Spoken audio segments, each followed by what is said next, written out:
কেমন আছেন সবাই?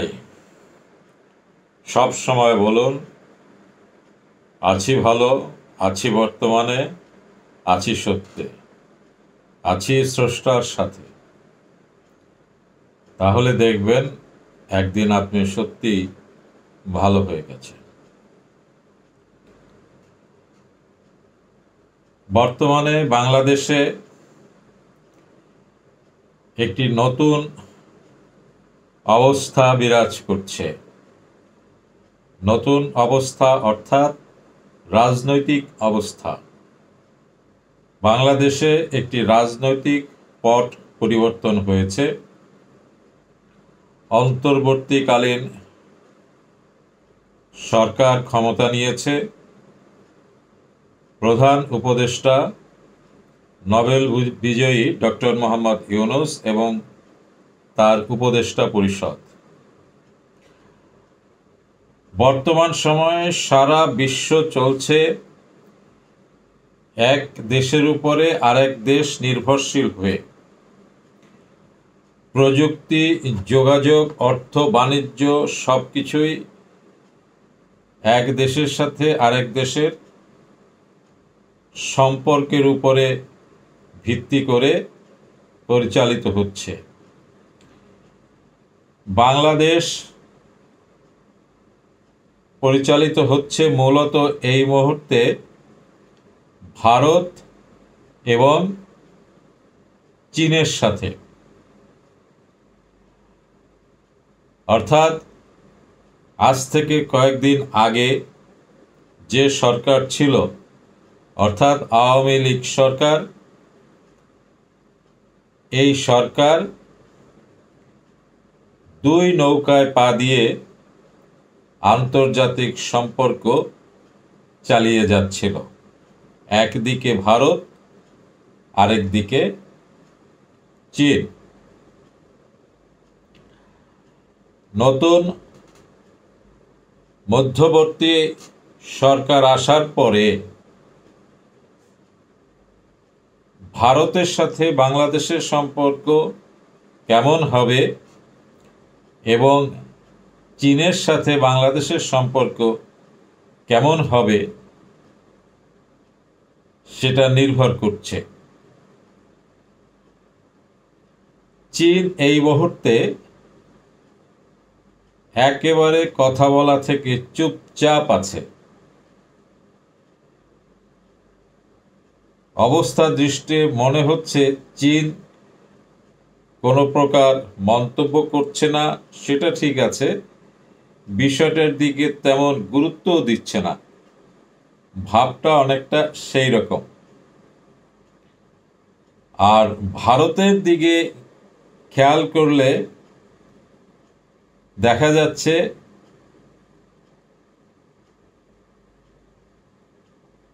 বেগম হাসিনা ভারতে অবস্থান করছে।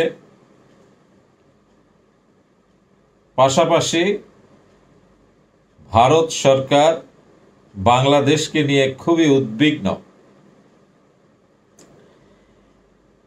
এই উদ্বিগ্ন হওয়ার অন্যতম কারণ হচ্ছে ভারতের পাশে যে সমস্ত ছোট ছোট রাষ্ট্র আছে, যেমন মায়ানমার, শ্রীলঙ্কা, নেপাল, ভুটান, প্রত্যেকটি দেশের সাথে দাদাগিরি দেখাতে গিয়ে সম্পর্ক নষ্ট হয়েছে। বাণিজ্য, অর্থনৈতিক কর্মকাণ্ড নষ্ট হয়ে প্রায় আলাদা হয়ে যাওয়ার মতো অবস্থা। সেজন্যই ভারতের দুশ্চিন্তা, বাংলাদেশও কি আমাদের হাতছাড়া হয়ে যায়। এই মুহূর্তে যেটা বিশেষ লক্ষণীয় সেটা হচ্ছে কলকাতার বিভিন্ন গণমাধ্যম, তারপরে ইউটিউবে যে সমস্ত চ্যানেলগুলো আছে, সেগুলো যে হারে বিষোদ্গার করছে বাংলাদেশের অভ্যন্তরীণ বিষয় নিয়ে, যেভাবে সত্য মিথ্যা কথা বলছে, অপ্রয়োজনীয় কথা বলছে, বিভিন্ন প্রকার ফেক ভিডিও বানিয়ে হিন্দুদের উপরে অত্যাচার করা হচ্ছে, জামায়াত অত্যাচার করছে, বিএনপি অত্যাচার করছে সংখ্যালঘুদের উপরে, তার উপরে ফেক ভিডিও বানিয়ে প্রচার করছে। এইগুলো করার ফলে প্রকারান্তরে ভারতের সাথে বাংলাদেশের সম্পর্ক ক্রমান্বয়ে খারাপ হতে থাকবে। আমি এখানে বুঝতে পারছি না কলকাতার গণমাধ্যম কেন পরিকল্পিতভাবে এই কাজটি করছে। এই কাজটি করার ফলে বাংলাদেশের সাথে ভারতের সম্পর্ক অতীতে কি ছিল সেটা চিন্তা না করে ভবিষ্যতে যে খারাপ হবে সেটা খুব সহজেই বোঝা যায়। সম্পর্ক কখনো ওয়ান সাইডের হয় না, সম্পর্ক বোথ সাইডের ইন্টারেস্ট নিয়েই হয়ে থাকে। রাষ্ট্রের সাথে রাষ্ট্রের কখনো বন্ধুত্ব হয় না। রাষ্ট্রের সাথে রাষ্ট্রের বন্ধুত্ব যদি হয় তাহলে ভারতের সাথে রাশিয়ার বন্ধুত্ব সবচেয়ে বেশি থাকত, কারণ বাংলাদেশের স্বাধীনতা যুদ্ধ চলাকালীন সময় ভারতের সাথে রাশিয়ার সম্পর্ক ছিল একেবারে হরিহর আত্মার মতো, কিন্তু সেই সম্পর্ক এখন নেই।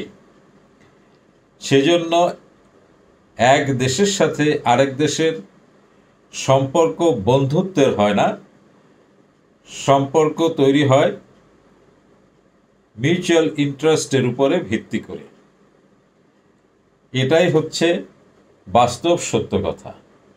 সেজন্য বর্তমান ক্রাইসিসের মুহূর্তে বাংলাদেশে একটি অভ্যুত্থান বলি, বিপ্লব বলি, একটি জাগরণ বলি, যেটাই বলি না কেন, যেটা তৈরি হয়েছে সেটা সম্পূর্ণভাবে বাংলাদেশের আভ্যন্তরীণ বিষয়। বাংলাদেশ এই বিষয়টিকে খুব সুন্দরভাবে নিয়ম মাফিক হ্যান্ডেল করছে এবং সমস্যার সমাধান হয়ে যাবে। কিন্তু কলকাতার মিডিয়ার বা চ্যানেলগুলো যেভাবে উস্কানিমূলক বক্তব্য দিচ্ছে সেটা সম্পূর্ণভাবে আন্তর্জাতিক নিয়ম লঙ্ঘন,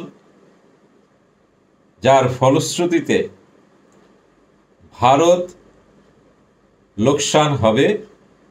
ভারতের লোকসান হবে এবং চীন লাভবান হবে।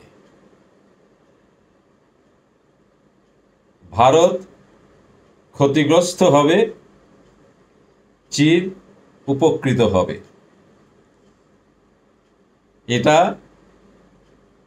কলকাতার গণমাধ্যমের বোঝা উচিত। আজ এ পর্যন্তই। ভালো থাকেন, সুস্থ থাকেন।